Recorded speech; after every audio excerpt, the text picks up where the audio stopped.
Hey guys, so once you have your gearbox assembled and screwed in place, again you're just gonna double check, make sure it's working. You're going to push the air nozzle in. It should spring back at you. You're going to look to make sure that your spring guide is somewhat centered. You'll have a screw that goes in the back for M4s. For the Scar, you actually don't. That's why you want to make sure it's somewhat centered. It won't be perfect, but it should be roughly the same. These bushings should all have axles in them with the anti-reversal latch on both sides. So you can see that. Now the selector plate, if you push it forward, that should be safety. Your trigger should be stopped. If it's in the middle, it should be semi-auto. Back is full auto. So just basically make sure that your trigger stops when it's pushed forward.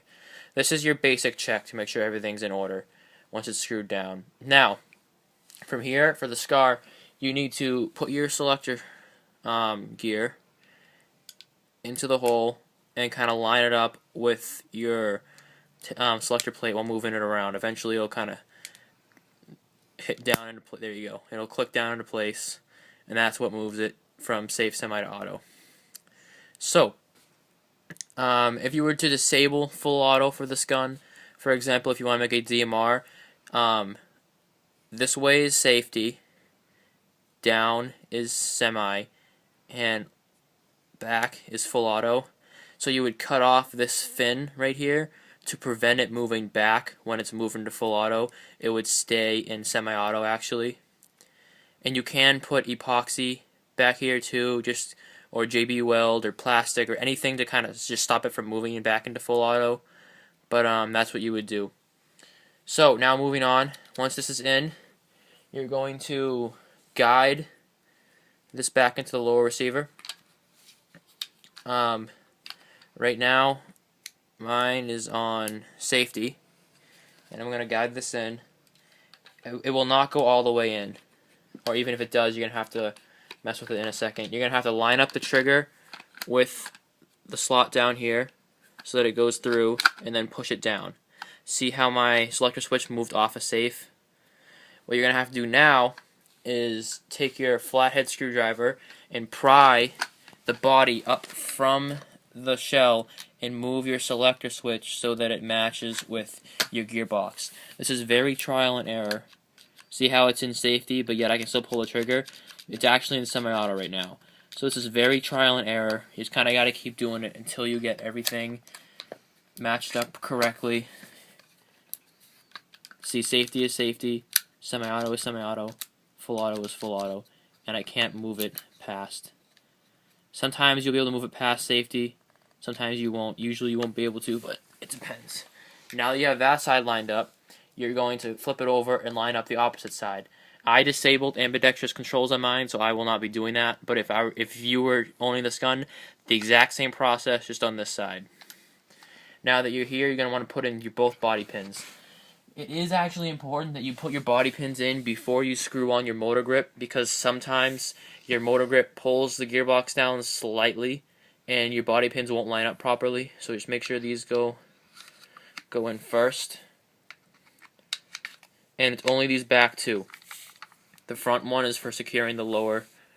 This is for securing the lower to the upper, not for the gearbox. So once those are on, you're going to guide your wires through the two holes on your motor grip.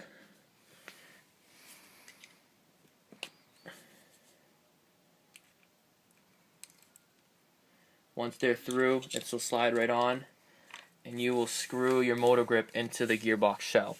Now, for my motor grip, one of the screws stayed in, so I'm going to screw that one on first,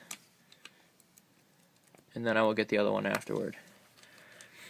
You want this to be as tight as it can be, because the motor grip, sometimes it can come loose, not just for the Scar, for any AEG, and if it comes loose, it will gradually move not only down, but wobble side to side, which will mess with your motor height.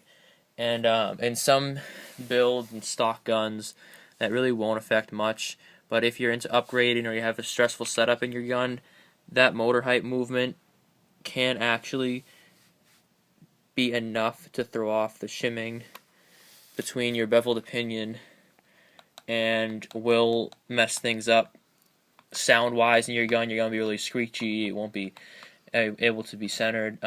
Gears will wear down faster. Your rate of fire will suffer. Torque will suffer actually a little bit too if you have a heavy spring in there. So it's just good. You want to make that as tight and stable as possible. Now on to the next part. This is what part that gets a lot of people mixed up sometimes, is that you wire your motor, your wires in your pistol grip. The black goes up one side of the pistol grip in the corner. You want to make sure you're pressing that against the side. Your red gets folded down across the pistol grip and then goes up the other side from the black. So I'm going to do this quickly and then show you what the end product should look like. So as you can see, the red gets folded across the bottom and then rides up side, and the black rides up the other side. Your motor will now be able to be dropped in to place. I have upgraded wire, so my wire is actually thicker than the wire in a stock D-Boy Scar. In the stock D-Boy Scar, you'll be able to move your motor around and the spring will push it back up. Mine does not do that because the wires are thick enough where it actually sticks down there. Also a note for my wires, I solder mine into place onto the tabs. So I have one normal, which is like, for this purpose of the video showing you, this is the normal motor connector.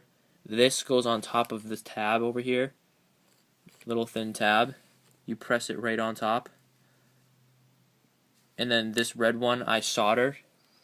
That's another option you can do. You can solder it. You solder to the other tab. So I will cut the video while I go solder the tab on, and I will come back to you.